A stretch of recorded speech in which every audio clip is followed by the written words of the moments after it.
Granholm was the first woman elected governor of Michigan, serving 2 terms from 2003 to 2011. As governor, she successfully led efforts to diversify the state's economy, strengthen its auto industry, preserve the manufacturing sector, and add emerging sectors, such as clean energy, to Michigan's economic portfolio. Today, 1/3 of all North American electric vehicle battery production takes place in Michigan. The state is one of the top 5 states for clean energy patents, and 126,000 Michiganders were employed in the clean energy sector prior to COVID-19. She also was the first woman elected Attorney General of Michigan and served as the state's top law enforcement officer from 1998 to 2002. As always, she can take a few questions. I'll be the bad cop, and with that, I'll turn it over to you. Great. I get to bring my binder too. The double binder stack here. Thank you so much, Jen. I really am privileged to be able to share the podium with you today. And good afternoon, everybody. So, I think that President Biden asked me to be the Secretary of Energy because I was the governor during a time when the auto industry was on its knees, and when auto workers were finding themselves out of work through no fault of their own. I feel like I have looked into the eyes of people who have been desperate and at a loss more times than I can count. And I was also governor when we invested to diversify Michigan's economy to build CAR 2.0, which is the electric vehicle, and the guts to that vehicle, the battery. And now here we are 12 years later, and General Motors is saying that their entire fleet is going to be electrified. It is a huge distance that we've traveled,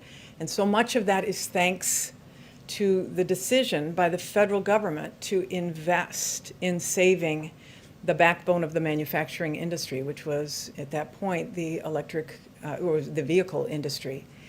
The Obama-Biden efforts really made a statement and worked. And so we can do so much more than what we did in Michigan, and this is what the American Jobs Plan is all about. I feel so happy for America that we have a president who wants to invest in our country and in our workers and in our manufacturing. And so to me, the fact that there is out there globally a $23 trillion market for clean energy products, for products that will reduce greenhouse gas emissions, is a massive opportunity for this country. And you better believe that other countries are seeing that opportunity as well. And our economic competitors are working to corner the market on those opportunities. Countries like China are pressing their foot on the pedal and revving up their electric engines, and they are thrilled to see that the United States is standing still while they are working to create jobs for their people. After I was finished being governor, I traveled to China to see their clean energy efforts.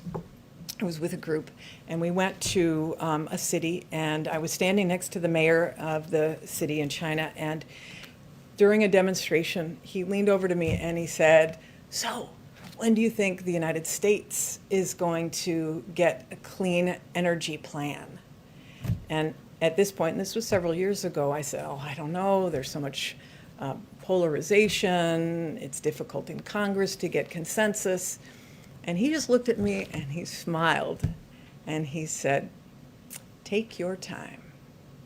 Take your time." Because they saw our passivity as their opportunity. And it's not just in China, it's in other countries too. Understandably, countries want to corner this market on clean energy products because we have 195 countries who have committed to lowering their greenhouse gas emissions. So the question is, where are those products going to be built, and who are they going to be built by? And it's going to take a lot of work, literally. We need millions of people in the United States working to lower greenhouse gas emissions. And we all know that in the 21st century, making sure that we have the right infrastructure is critical.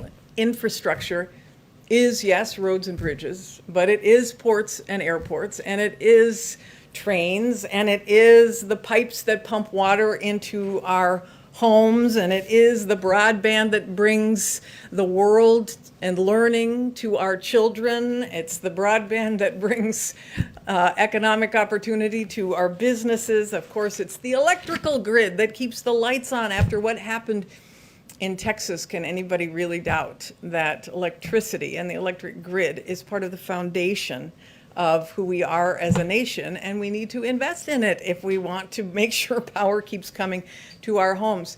There's an interesting poll that was done in February by Consumers Reports, and they found that 76% of Americans think that broadband is as important as electricity and water. I mean, how can we not agree that broadband is infrastructure? And yet, we have been disinvesting in infrastructure as a nation for decades, in infrastructure, in research and development, and in manufacturing. All of them we have been disinvesting in. Infrastructure, as you know, is now the smallest share of our economy since World War II. We are at a 72-year low with respect to manufacturing. Research and development has been dropping since the 1960s. China and our economic competitors are investing in research and development because they want to seize the future. They want to surpass the United States. And if we allow that to happen, we will be weaker as a nation and we will fall. And we cannot do that. And that's what this American Jobs Plan is all about. So we can't just sit around saying we need to do this. It's bipartisan. We know that Republicans and Democrats, it's a joke in Washington, Infrastructure Week, and Democrats and Republicans have been making that joke, but it's not a joke anymore. We need to get it done. And there is bipartisan support for these elements, these basic elements. So starting on Inauguration Day, just to say a word about what DOE, Department of Energy, has been doing, we've been rolling out efforts to research and development and deploy clean energy technologies with an eye toward creating jobs. And if the American Jobs Plan passes, this will be able to be put on steroids. So in the past 2 weeks, just as an example, we made 2 announcements on research, one on research and one on deployment of offshore wind. The research one was to cut the cost of solar by half yet again in the next 10 years. And on offshore wind, it was to add 30 gigawatts of offshore wind energy on the Atlantic seaboard, again within 10 years. Today, we are announcing another two funding opportunities for clean energy technology. One of them is to create next generation biofuels for airplanes and ships, which are very hard to electrify. And the second is to announce clean energy technology funding opportunity to reduce methane emissions from the coal, oil, and gas industry. And as many of you know, methane is an extremely potent and dangerous greenhouse gas. But these investments are really just a down payment on what we need to do as a nation, and the American Jobs Project will take us the rest of the way. And I want to emphasize because I've been meeting with so many stakeholders on this, the true importance of ensuring that 40% of the benefits of the American Jobs Plan go to communities that have been left behind or unseen, people who have been in the shadows of power plants and whose children have to gasp to breathe or use an inhaler. We need to remedy a moral wrong and make those investments, and the American Jobs Plan will allow us to do that. It's a once-in-a-century investment to seize a once-in-a-century opportunity. That's what the people elected Joe Biden to do, and we've waited far too long to do it. So we're going to get it done, and we're going to put America to work, and I'm happy to take any questions. Thank you, Secretary. If I can shift gears a little bit, one of the things in the President's infrastructure package was investments in advanced nuclear development. One of the things I know you mentioned, you reiterated during your confirmation hearings, the President's opposition to funding for a nuclear fuel repository down the mountain. Where does the Biden administration plan to store the nation's spent radioactive nuclear fuel, and what's the ongoing process of that review? Yeah, some of you may recall there was a bipartisan commission on what to do about spent nuclear fuel. There has to be a consent-based process to be able to do that. We are beginning that work inside of the Department of Energy. We have to find a solution, but it has to be based on, community agreement. Is there a timetable for that review when you? We'll make an announcement. We'll be making an announcement on that. Not ready to say yet. And then just changing gears again, the last administration invested heavily in the nation's nuclear triad, the development of new and improved nuclear weaponry. Is the policy of this administration that a lot of this development falls under your department to continue that R&D, that expensive R&D to modernize the nation's nuclear arsenal? We have to modernize the nation's nuclear arsenal. We have to keep and maintain the stockpile to make sure that it is safe and effective, and we will continue to do that to ensure that we can deter nuclear aggression from other countries. So our nuclear deterrent is important, and it is embedded in the values of that stockpile, and we'll make sure that our people are safe. Thank you so much. I've heard you talk about the corporate tax rate and what they want to do with this infrastructure bill. Can this infrastructure bill be successful with a 25% corporate tax rate? As the president has said, this is a negotiation, and he really does want to hear from Democrats and Republicans about what would be acceptable to get this across the line. So there is room for negotiation. His point is that it has to be paid for. And so if it's not a 28%, what else is it? And we're very encouraged by those who have been bringing ideas forth, and we are hopeful that, especially when Congress gets back next week, that those discussions can begin in earnest. All right. Thank you. You're one of the 5 cabinet secretaries that the president is tasked with engaging with Congress on this. You mentioned the president's willing to negotiate. He says he's open to alternative ways to pay for this if Republicans put forth any. In your conversations at all, have you heard any such alternatives from Republican members? I have. You'd like to share? Yeah, I'm not going to make announcements for them. They obviously want to bring forth their own ideas, but I have heard alternatives, yes. And the president also asked you to help engage the public in selling this plan. You haven't hit the road yet, though. Is that something that you plan to do in the coming weeks? Well, we're going to be taking our guidance, from the White House in terms of what's safe, et cetera. We've certainly been hitting the Zoom and making our case through that and the phones. So we'll see, how it goes. There is a period of time that we have to be able to do this, but we want to make sure that it's safe. Tamara? Yeah, in terms of the negotiations, the discussions with Congress, is there a deadline? Is there a time frame where this turns into a pumpkin? Or you just go it alone? Yeah, I don't know if you want to answer that, Jen. Or a whole briefing after that? Yeah, I know that they said that they would like to see progress by Memorial Day, and hopefully we can start to see that, but obviously those meetings have to begin in earnest next week. Francesca? Thank you. What do you say to Americans working in the oil and gas industry in California and elsewhere who say that these have been good-paying jobs that have given them access to the middle class? And what, if anything, can the federal government do to ensure that these clean energy jobs, like the ones that you described, are as good as the ones that they'll be replacing? Yeah, this is a great question. And this is why the American Jobs Plan is very specifically targeting communities in coal and power plant areas, in gas and natural gas. There are billions of dollars in this bill for the technologies that will reduce CO2 emissions in those industries. For example, carbon capture, use, and sequestration. I don't mean to get too technical, but hydrogen deployment and demonstration projects. I've been talking with my counterparts around the world. There is a huge appetite for a partnership with America on these next generation technologies that will reduce CO2 emissions from that kind of baseline power. Those jobs in those kind of technologies are good paying jobs. Those are jobs that are going to be for welders and sheet metal workers and all of the trades.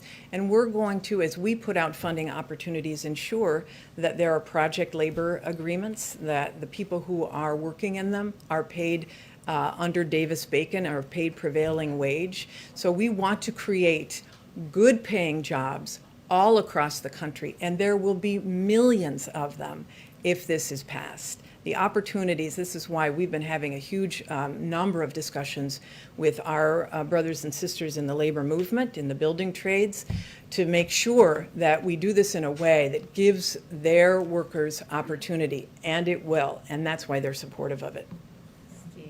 You mentioned next generation biofuels for airplanes and ships. When should we expect something like that to come online? I mean, we'll see planes flying with biofuels.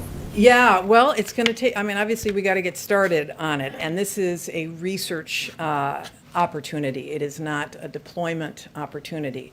But because funding opportunities really accelerate so much appetite for the technology, and because there have been a lot of breakthroughs. In fact, the airline industry itself has been investing in next generation biofuels to be able to demonstrate that it can be used. So, without saying specifically, I think certainly within 5 to 10 years, we will be able to see this deployed and available for both shipping and for air. Last question, Nancy. Thank you. I'm wondering how, you're talking about how the American Jobs Plan, if it passed, would create good jobs. I'm wondering what levers that the federal government has to ensure that those jobs will be, at a certain wage scale, have benefits. Like, what can you do to enforce that? Yeah, I mean, as we know, the federal government has many mechanisms for pushing out funding, and that includes bidding on projects, and that includes passing it through in competitions, et cetera.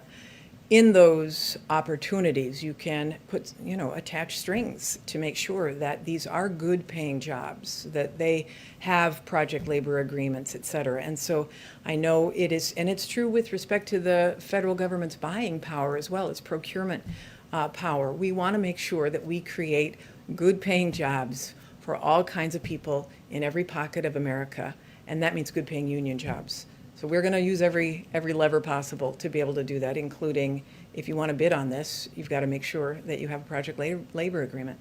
Thank you, Secretary Granholm. All right, for joining thank us. you. Appreciate it. Good luck. Thank you so much. Wait, I got to grab Oh, go my ahead. mask. Sorry. Thanks. Okay. Couple items at the top. As President Biden noted in a proclamation issued on Sunday, we are marking Holocaust Remembrance Day this week. Today, we rededicate ourselves to standing in solidarity with the Jewish people in America, Israel, and around the world, and to remembering the horrors of the Holocaust. An estimated 6 million Jews perished alongside millions of other innocent victims around the world. We honor the memories of precious lives lost, reflect on the incomprehensible wounds to our humanity and the lessons learned, and mourn for the communities broken and scattered. And we embrace Holocaust survivors, some of whom are still with us. They deserve our continued support to live in dignity. With that, short topper. I only had one today. Go ahead. Thanks, And a Paul. secretary. So on the president's gun announcement, he announced he's going to ask Congress to take action to repeal gun manufacturers' liability protection. Yes. That had been a day one promise of his. When should we expect to see that text sent to the Hill? And if it was a priority, if it is as big a priority as he said it was for him just a few minutes ago, how much effort is the president willing to put into gun control right now when so much of the administration's focus right now is on the infrastructure plan? Well, first, let me say that there has been legislation introduced in past Congresses, and we certainly hope, and he's calling for members to reintroduce legislation on gun liabilities for manufacturers. It is an issue that he talked about on the campaign trail, and he continues to believe that addressing that, holding manufacturers to the same account as other industries, is pivotal in keeping our communities safe, keeping our families safe, and addressing the threat of gun violence across the country. So what he is calling for is for the introduction of legislation, of which there has been past versions. I will say that this has been an issue that the president has been working on for decades throughout his career. He helped pass the Brady Bill. He helped ban assault weapons back in the 90s. He believes that taking additional steps on background checks, that putting in place an assault weapons ban again are pivotal to keeping our country safe. He strongly supports the background check bills, the two that have passed the House. It is imperative for any president to walk and chew gum at the same time, to continue to push for, to advocate for, to use the bully pulpit of the Rose Garden to push forward a range of agenda items, and he certainly will continue to do that on putting in place common sense gun safety measures. A couple of weeks ago, in a press conference, the president sort of said, sequencing is important here, that essentially acknowledging that maybe, the president can walk and chew gum, maybe Congress can't, and the president decided to put infrastructure before gun control, before climate change, before some of these other issues. Why are guns not going before infrastructure? Well, Congress plays the role, the Senate and the House, in moving legislation forward. And at any given time, there are multiple pieces of legislation moving their way through committees, moving their way through the House, moving their way to the Senate. There are 2 background check bills that have passed the House that can move to the Senate. He certainly is an advocate for those, while at the same time being an advocate for moving forward on the American Jobs Plan. And then finally, just a different topic on Afghanistan. Should we expect to hear from the president before May 1 about what he will do with American troops still there? I mean, it seems they're going to stay there beyond the sort of time is running out for an ordered withdrawal for troops still there. Right now, is that an accurate assessment that there will be troops there on May 2nd?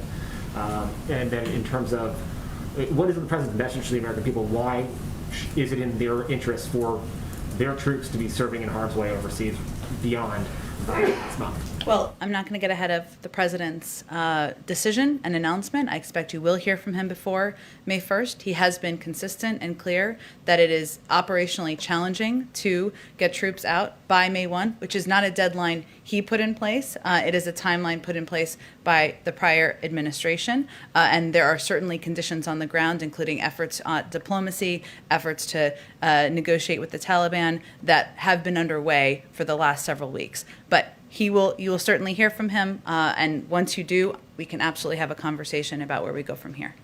Go ahead. Thanks, Jen. Given the narrow majorities in the House and the Senate right now, does the president think enacting universal background checks this year is doable?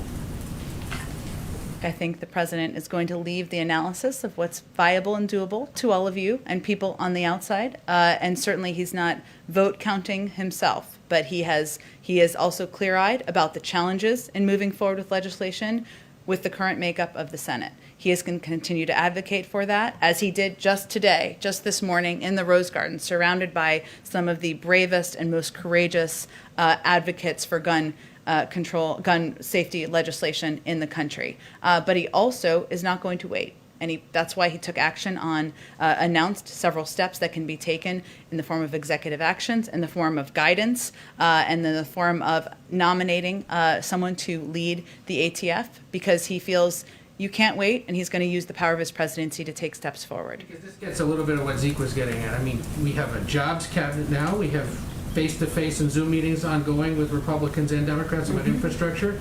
Should we anticipate a gun control cabinet or meetings with Republicans about this issue? I certainly would anticipate the president will raise this issue in a range of conversations he has with members of Congress. This obviously is slightly different given the role of the Attorney General in measures on gun safety, and as is evidenced by the fact that he was present there today. So it's a bit different from a jobs cabinet, but I can assure you for members where this is appropriate, where it's an appropriate role for them to play, for members of the administration in the White House and otherwise to communicate with members of Congress, that will certainly continue to be at the top of our list. 2 other unrelated things real quick. The U.S. and Iran are engaged in indirect nuclear talks this week. Mm-hmm. Will Americans detained in Iran be part of those discussions? Certainly, Americans detained in Iran is an issue that we have raised with partners around the world and those who are having direct discussions with the Iranians.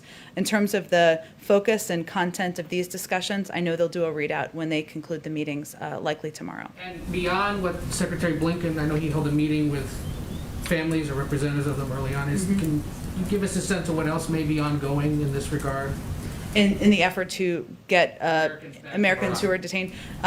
The efforts would certainly be led by our diplomats and our negotiators out of the State Department, hence your reference to Secretary of State Tony Blinken. And obviously these discussions are often raised through different channels we have with the Iranians, given the fact that we're not currently having direct talks on even issues like the nuclear negotiations. But I'm not going to have an update beyond that from here. And then tomorrow, the Army Corps of Engineers will be at a federal court hearing regarding the fate of the Dakota Access Pipeline. Is it the administration's belief that construction of that pipeline should continue? Our view is that we would look at each pipeline through each individual pipeline separately and do an analysis of the costs and benefits on the environment and jobs, which is my assumption would be happening here. So I don't have an assessment of that, but we look at each of them individually. Conceivably, we get that tomorrow at the court hearing, though. I'm There's a delay, I guess, in considering this, given that the administration asked for more time. So we're trying to figure out if we may get that tomorrow. It wouldn't come from the White House, presumably, but I can certainly check if there's an expected timeline that we can share from here. Go ahead. Thanks. Following up on Zeke's question on the manufacturer liability bill, the president just said that if God granted him one item on his to-do list, it would be to get this done, to make it so that gun manufacturers can be held liable. It is something he promised on day one. It is day 78. What's the holdup here? There's no holdup. It just, legislation needs to be reintroduced. There are a number of members in Congress who are strong advocates for exactly what the president supports, share his view about the impact, and we're certainly hopeful and encourage them to move forward on that legislation, reintroduce it. But the president promised to send his own plan. It's clear that you're waiting to see how this works its way through Congress, but why not put out your own bill, lead the charge on this? He is leading the charge by advocating for this moving forward, by using the bully pulpit of his presidency and of the Rose Garden to advocate for this legislation moving forward. It is the role of Congress, of course, to push legislation forward, to vote on it, to move it through committees, and he certainly is hopeful they'll do exactly that on this issue. The president did suggest recently that, tackling this is a long-term issue, as he put it. Given the recent shootings, does he still see it that way? Does he still see this as a long-term issue? I think he certainly sees it as an issue that we won't solve overnight. So yes, he sees and is encouraged by the actions that we've seen across states. Take red flag laws as an example. There are 19 states. Many have implemented those laws in just the last few years. We know that they're impactful. In many places, there's bipartisan support for that. One of the announcements he made today was that we will be putting forward guidance to make it easier for states to put forward those laws. He knows that sometimes the first action doesn't happen at the federal level. It can happen at the state level. We've certainly seen that on a range of issues, and we've seen that on gun safety legislation as well. So he's encouraged by that, but knows that it can be a long journey. And has he been in touch with Leader Schumer about the next steps forward, especially on these bills that have passed the House? As you know, he's regularly in touch with Leader Schumer, who shares his commitment and concerns about the impact of gun violence on our communities, on this country, and they certainly discuss this among a range of other issues. The president does actually have it here, the list of all the promises that he made during the campaign of gun actions that he wanted to take.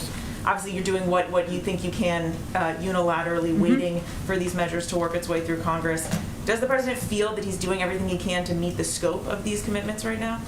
Well, today the administration announced initial actions to address gun violence. There will be more.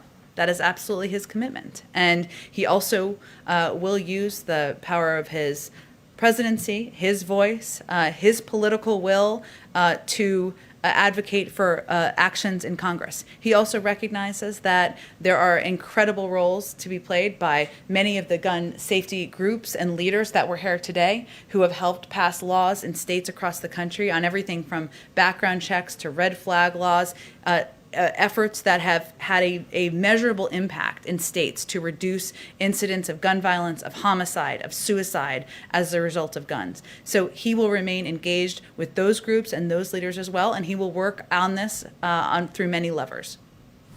Go ahead, Caitlin. With these ghost guns, they can basically be bought, printed, and assembled at home. So how is the president confident that this rule can be enforced? Well, it's a rule that is being put in place by the Department of Justice. It is certainly a step to make that more difficult, to regulate an area of gun production that has not been regulated previously. So it's something that will have to be worked through law enforcement officials around the country, through the Department of Justice. Right, but if you're like doing it at your house, how are they going to know to be able to enforce that? Well, there's the purchase of kits, of course, that's part of it. But certainly putting in place steps to make it more difficult, to make it harder, to regulate the ability to gain access to ghost gun kits is certainly a step forward, in our view. Okay. My other question is on the ATF nominee. When is he expected to formally nominate David Chipman to this role? I mean, put forward his nomination to Congress? I would expect quite soon. I don't think there's any reason for a delay of that. I will say that David Chipman, who, for others who are not as familiar with his background, because I know there's been a Twitter about him out there, but he has 25 years of experience at the ATF. He has helped with the 1993 World Trade Center bomb. He helped while he was there. There was investigations into the World Trade Center bombing and Oklahoma City bombing. He's overseen complex firearms trafficking cases, and he is a gun owner himself. So the president's view is there's no one better to lead the ATF. He's certainly looking forward to putting his nomination forward, and I expect there would be no delay in that. Given his history as a gun control advocate, is the White House worried that this is going to be an uphill battle to get him confirmed? Well, it's up to Congress. He's also somebody who has certainly been an advocate for gun safety measures, but he also has 25 years of experience at the ATF. He's been involved in he's played a pivotal role in investigations. He is a gun owner himself. So he has a broad swath of qualifications, and certainly we believe he's somebody who should be seriously considered by Congress. So you're confident he can get confirmed? Well, that's up to the Senate. The president gets to pick who he wants to nominate. He's nominated somebody who is qualified, who has decades of experience, who is a gun owner himself, and it is up to the Senate to decide if they move forward with his nomination. My last question, is on the refugee cap that the president has proposed raising to $62,500, but he's not actually formally signed the paperwork yet. Is the White House still committed to raising that cap to $62,500 by this fiscal year? Yes. And so we should expect that before October. And it's not going to change from $62,500 is my other question. I don't anticipate that. It is that it would change, I should say. It is the president remains committed to raising the cap. Go ahead. Yeah, following on Caitlin, have you counted the votes? Do you think that Chipman can be confirmed by Democrats alone? It seems as though there may be at least one Democrat who I can think of who has a decent grade with the NRA and may not support an ATF director. Are there any Republicans that you could win over, or is this going to be a nomination that languishes like so many other ATF directors have in the past? We're certainly familiar with the history. The president would not have nominated him if he didn't think he was qualified and didn't think he was someone that the Senate, members of both parties, should give fair hearing to, seriously consider confirming. But we just announced his nomination today, so I don't have an assessment of the legislative outlook quite yet. Okay, quickly, when is the address to a joint session of Congress? Have you figured out that, or the logistics on that, what it'll look like? I can't wait till we can announce this. I'm with you. We can all share a joy on that. We are still working through and finalizing the date, the logistics. The president remains committed to delivering a joint session. We're working with leaders in Congress to finalize that. We certainly hope we'll have more to say soon. On another matter, General Motors has halted production in North America at several factories and extended shutdowns because of this semiconductor chip shortage. Yeah. It's disrupting the auto industry, and I'm wondering, are there any short-term measures that the federal government can take to help with this shortage? Is there anything that can be done? Well, let me first say that we fully recognize that this is an issue that is impacting industries across the country, including the auto industry. Earlier this year, the president held a meeting in his office with a bipartisan, bicameral group. He continues to work. He feels there's opportunity to work with members of both parties on addressing what is a very challenging issue for many industries. There's a 100-day review that is ongoing, which we plan to share the outcome of with the American people soon, and we're certainly looking through that review at undertaking, the review is focused, I should say, on undertaking the first ever whole of government approach to building a resilient, diverse, and secure supply chain to help address this issue for the long term, so that we are not just dealing with a short-term emergency. The president has also proposed, included, I should say, $50 billion to create an office at the Commerce Department dedicated to monitoring domestic industrial capacity, because he recognizes that this is an issue that we will need to continue to address. And finally, next week there's going to be a meeting led by our NEC director and our national security advisor with a number of companies we should have more details on, hopefully by tomorrow for all of you, to help discuss, get some private sector input on how to address this issue. So this is something that there is a great deal of focus on at the highest level across government. Go ahead. Just following up what Tam said, in the president's meeting, the president's supposed to meet with the Japanese prime minister next Friday, and I'm wondering if he'll ask Japan to place restrictions on exports of semiconductor chips to China. Well, he is meeting with the Japanese Prime Minister, as we've confirmed, next Friday. I certainly expect semiconductors and the shortage to be a part of that discussion, but we're just not going to get ahead of the agenda of that. I expect they'll have remarks and take questions following the meeting. And just one more thing, Jen. The president has said that next week he intends to host lawmakers in the Oval Office once they're back from recess. I wonder if you could give us any preview of whether or not that will include Democrats, Republicans, what type of outreach that will look like.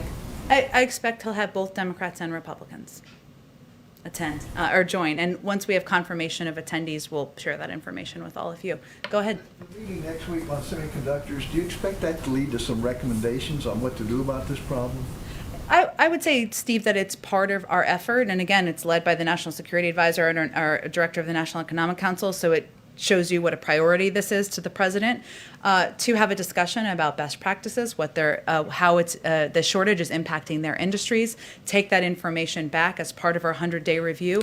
I wouldn't say I'm predicting an outcome or an announcement immediately coming out of it, as much as it's part of our consulting process as we're working to address an issue that's impacting a range of industries. Is there some complication to raising the refugee cap? We've been hearing about this for a couple of months now.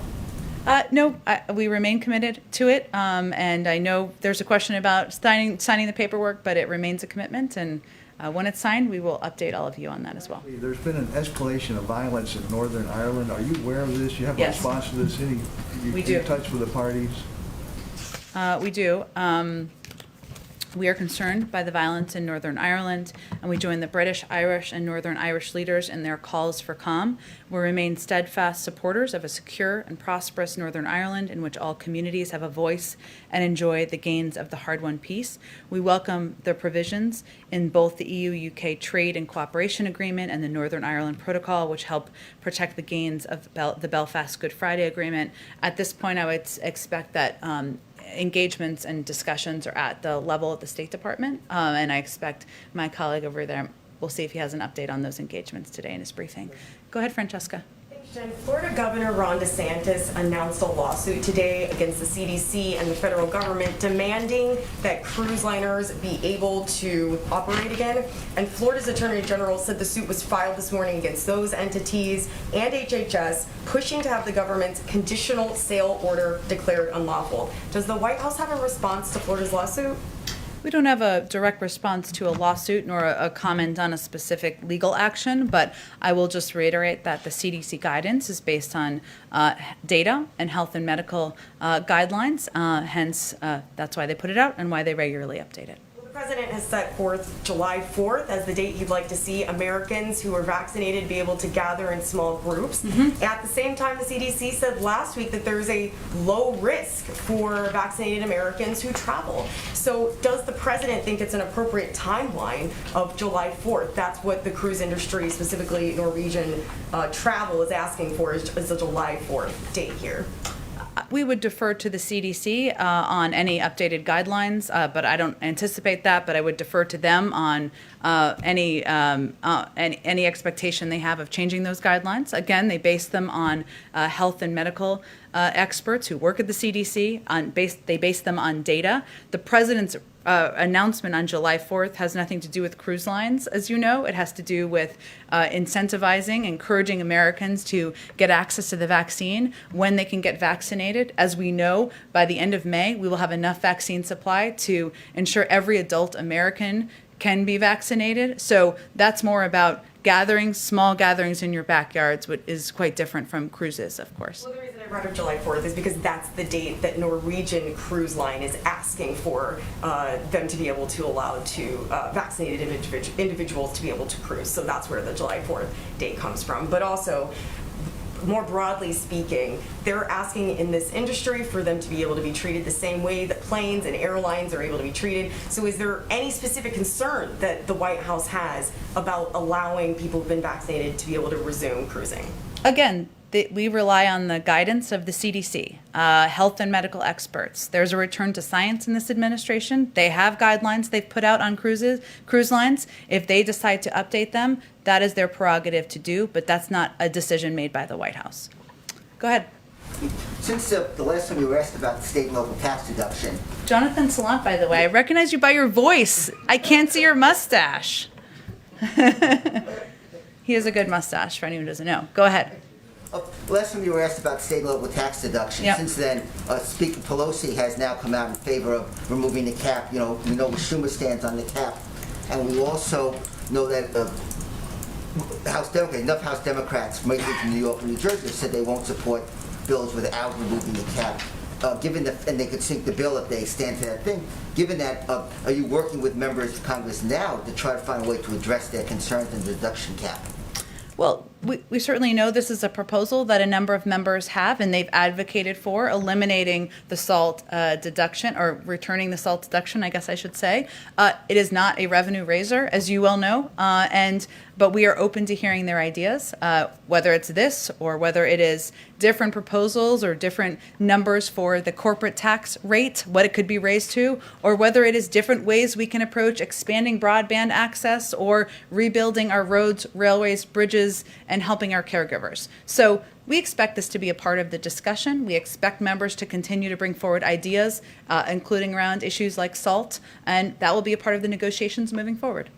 The other question is, before President Biden took office, he got a letter from advocates, safety advocates who lost loved ones in truck crashes. Mm-hmm. Truck crashes are up about 35% over the last 10 years. They asked them to support certain provisions, technology to reduce crashes. Those technologies, including automatic braking systems, speed delimiters, were recommended on Tuesday by the National Transportation Safety Board. Is that something the President supports? So he's going to have people in the agencies look at trying to impose some of those new safety restrictions? I'd certainly have to talk to him about it, but the good news is our Secretary of Transportation is coming tomorrow to the briefing room, so it sounds like a good question. Somebody can ask him as well. But we'll see if we can get something more for you before then as well. And one thing, I know under the Obama-Biden administration, they began a rulemaking to address sleep apnea, which was implicated in several fatal crashes. It was dropped in 2017. Is that something, again, you guys are looking at resurrecting that rule?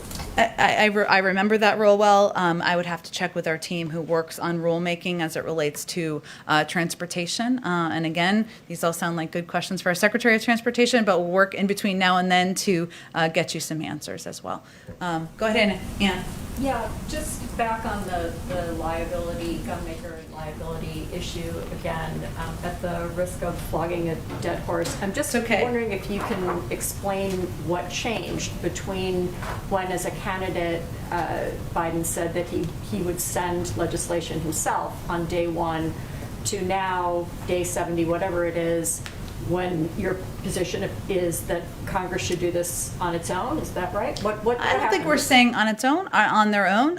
Just like there is legislation on banning assault weapons that the president supports. There's legislation on expanding universal background checks, which he supports. There's also been legislation, many cycles of Congress on gun liability, holding gun manufacturers to the same liability standards as other industries. So all I'm conveying is he would certainly advocate for that, as he did today. There is an opportunity to reintroduce legislation. We're certainly hopeful that members do that, and he would advocate for it and certainly use the power of the presidency to move it forward. But has he ruled out drafting something himself, or you guys yourselves? Well, I think it's not necessary. It's not perhaps necessary, given there have been a range of bills proposed that would address exactly this issue, and a range of leaders in Congress who have been advocates for putting in place common sense gun safety measures. I wouldn't rule anything out. All I'm conveying is that there has been a range of bills put forward in the past that he would support that would address exactly this issue. Go ahead, Ann. Go ahead. Actually, something Okay, go else. ahead. So there's a spike in coronavirus cases in Japan, and vaccines are in very short supply.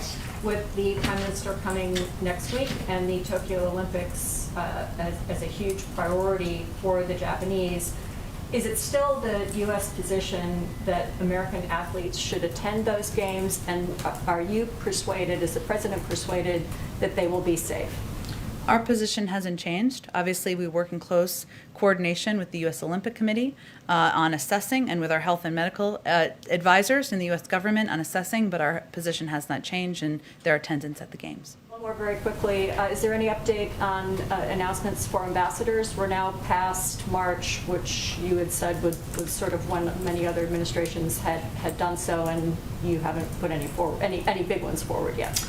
I don't have an exact update other than to convey that I would expect that nominees for career nominees will probably be in the first slate of nominees for ambassadors as you're planning. Go ahead. Thank you, ma'am. A couple questions on the President's gun safety executive orders. I'm wondering, does the administration have data on how many crimes have been committed with these ghost guns that your team could share? I'm sure we can get you some data, sure. And I bet you a range of the experts who are joining us here today have a bunch of data and that they could share with you as well, even maybe on their websites. Very good. All right, then following up, the President said a moment ago, quote, "You go to a gun show, you can buy whatever you want, no background check." Is there a special exemption in federal law that he was referring to, or just do FLA dealers not have to do background checks when they're at a gun show?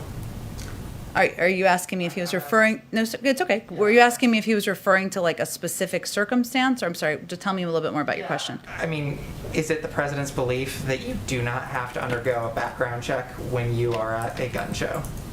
No, it's not his belief. He believes that background checks should be universal. Right. He says no background check. Well, we know what his position is, right? So let me reiterate that, which is that gut background checks are something that should be universal. They're supported by more than 80% of the public. He's supported legislation, advocated for that, and advocated against loopholes as well. So that's his position, and I appreciate you asking for the clarification. Go ahead. One here. I know the DOJ is working on this regulation, Sure. And then we're gonna have to wait. But with regards to the stabilizing braces, what's the message to people who, earlier on, before this was an issue, law-abiding folks who bought these and who weren't criminals? According to the Congressional Research Service, there's something like 40 million currently in circulation. What should the law-abiding American do as they await that regulation? I mean, should they expect buybacks, or should they be prepared to turn those in, or is this a confiscation situation? I don't think that's what we're suggesting. There's obviously going to be some time to put in place this regulation, as you referred to, and take a close look at the most effective way to do that. And what the effort here that's underway is to put in place measures that make the country safer and make communities safer. And obviously there are impacts. Every step that he announced today, we believe would do exactly that. And then a quick circle back for last week in terms of the scheduling of fentanyl as Schedule 1. I know it's a difficult issue with a lot of moving parts, but given that scheduling is set to expire in May, is the administration taking a closer look at the scheduling of fentanyl analogs? I know you asked about this, and I'm sorry we failed to get you a good answer on it. We will venture to do that before May 1st is the deadline. Is that not your deadline, but the timeline? The timeline of the expiration. Is that correct? It's the first week of May. Okay, we will check that, and we will venture to do a better job getting back with you on that. Go ahead. As today's print cooler, I'm going to ask an inquiry for myself. One of my colleagues can't be here because of COVID restrictions. And then I have a wild card question. Okay. I like the setup. Go ahead. All right, let's start with me. Okay. Despite warnings, anti-transgender bills are an illegal form of sex discrimination, a number of states have enacted into law measures against transgender youth, including a measure the Arkansas legislature enacted into law this week by overriding a veto of the governor. Will the president reach out to the attorney general for legal action against these measures? I don't know that I can stand here. I can't stand here and predict legal action. Obviously, that would be a decision made by the Justice Department and the Attorney General. What I can say is that the president's view is that all persons should receive equal treatment under law, no matter their gender identity or sexual orientation. That's fundamental to how he will make laws, advocate for laws, I should say, how he will communicate about his views on the rights of transgender individuals in the country, and certainly, what his view is as it relates to any actions by the government. But in terms of legal action, I would point you to the Attorney General and the Justice Department. Well, I understand that, but why not? Why shouldn't the president be able to communicate with the attorney general on legal He action? certainly can. I don't have anything to predict for you on that at this point in time. And the question from my colleague is next. How involved is former President Obama and First Lady Obama in the Biden-Harris administration? Is President Biden seeking to bring back the often bipartisan portrait unveiling events at the White House? I'm certain we will have bipartisan portrait unveiling events at the appropriate time when COVID allows. I don't know when that will be, but that certainly would be something I know the president would support. In terms of his engagement with President Obama, they are not just former colleagues, I guess you call them, as president and vice president, but they are also remain close friends, and they talk regularly about a range of issues, from policy issues to bouncing ideas off of each other to their families. So they are in close touch, but we just don't read out those specific calls. We keep them private. And now my wild card question. Okay. There's a lot of construction going on the South Lawn. What's up with that? Oh, I like that. I'm happy to get you kind of a more official response on this, but it is a kind of regular maintenance. I think we expect it to be going on for 8 to 10 weeks, but we can get you a more official. Like new construction going on there, something that's really supposed to like regular happenings. I mean, is this something that is consistently going on, or is this like a new construction for a new event or a new thing on the South Lawn? No, it's not, but I can get you a more official statement from our team that is overseeing the updates and the maintenance. Go ahead in the back. Thank you, Jen. 3 questions on gun violence. Does President Biden have a deadline for Congress to act? And if they don't meet that deadline, is he prepared with more executive action?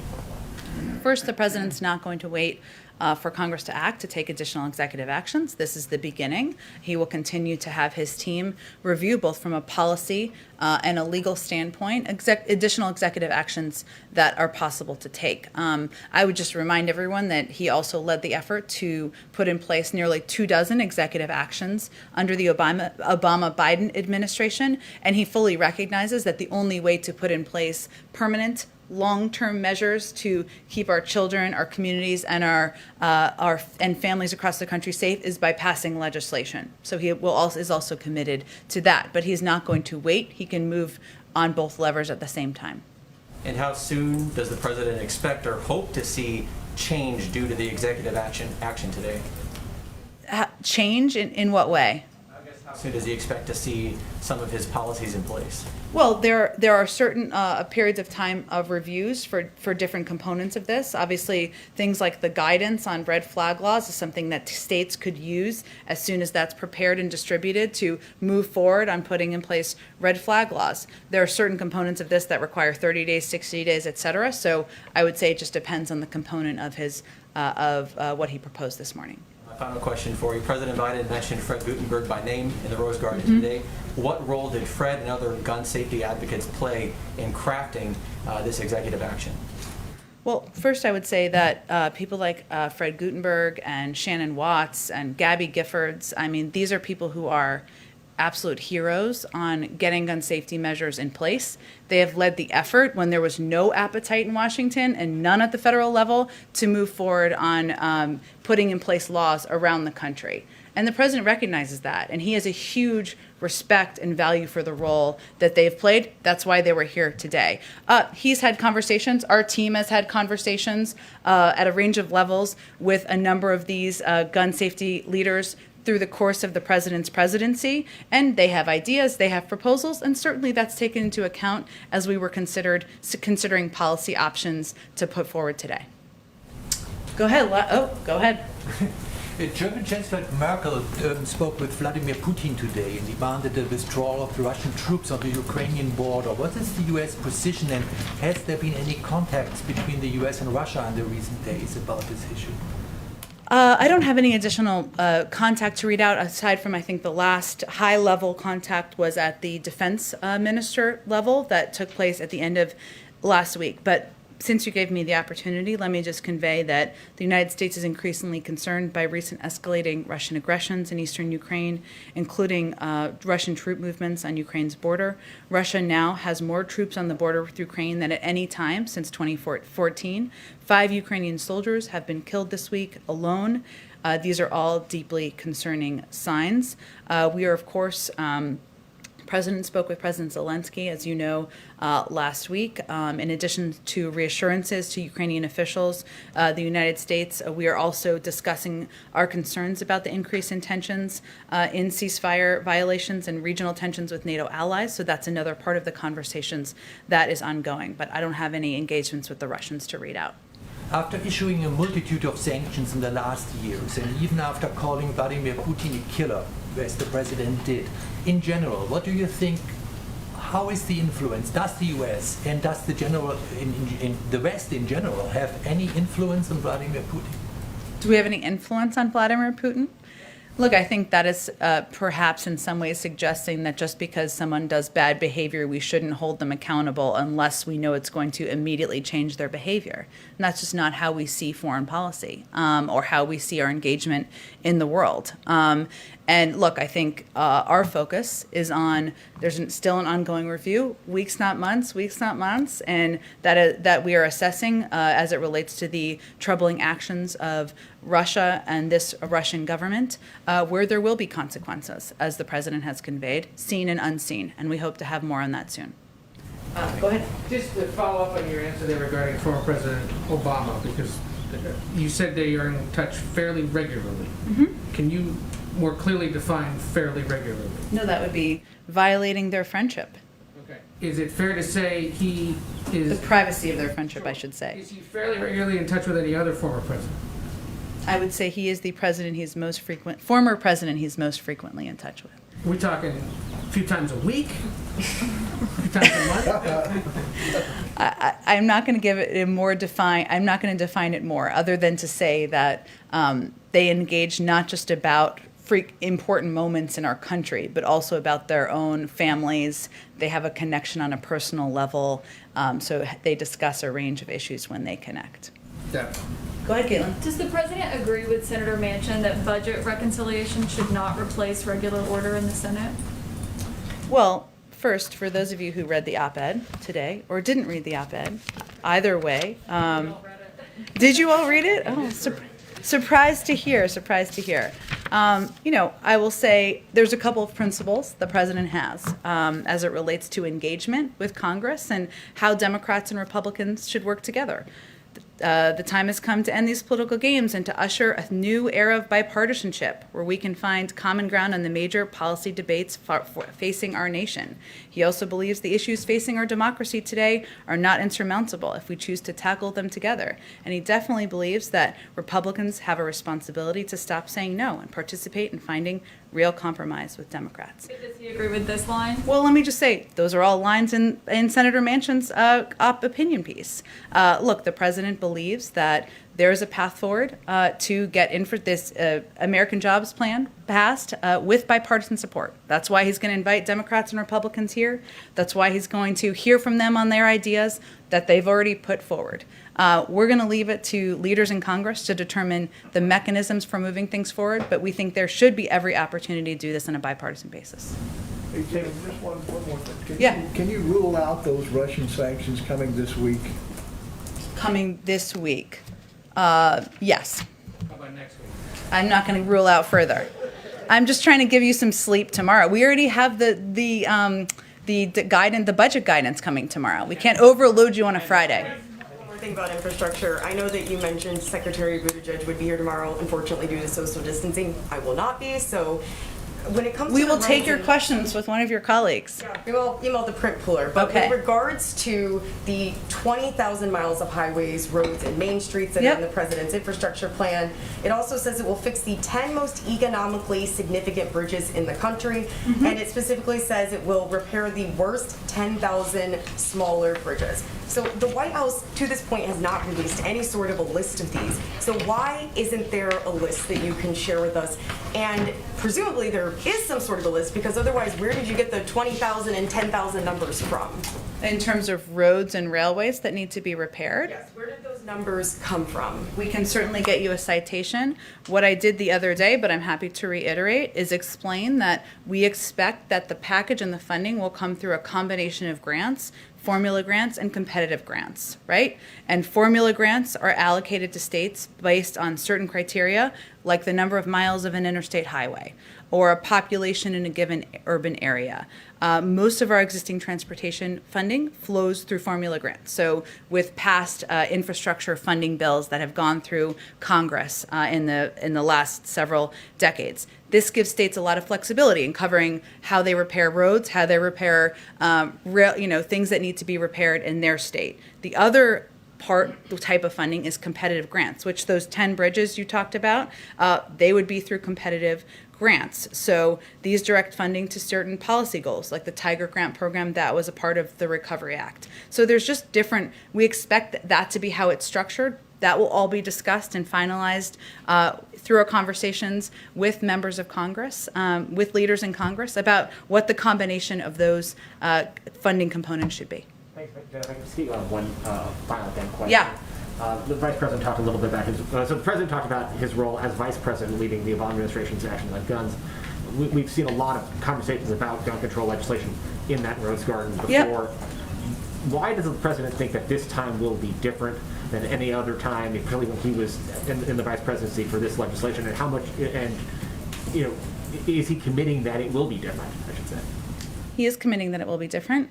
And if the president was just defeated, every time he was defeated on an objective or a goal, he wouldn't be president. So here he is. He remains an advocate throughout his life to putting in place gun safety measures. And it is something that he has been committed to, not just through words, but through action. And he believes it's something that, as president, he can help move forward and put in place more action. Thank you. Thanks, everyone.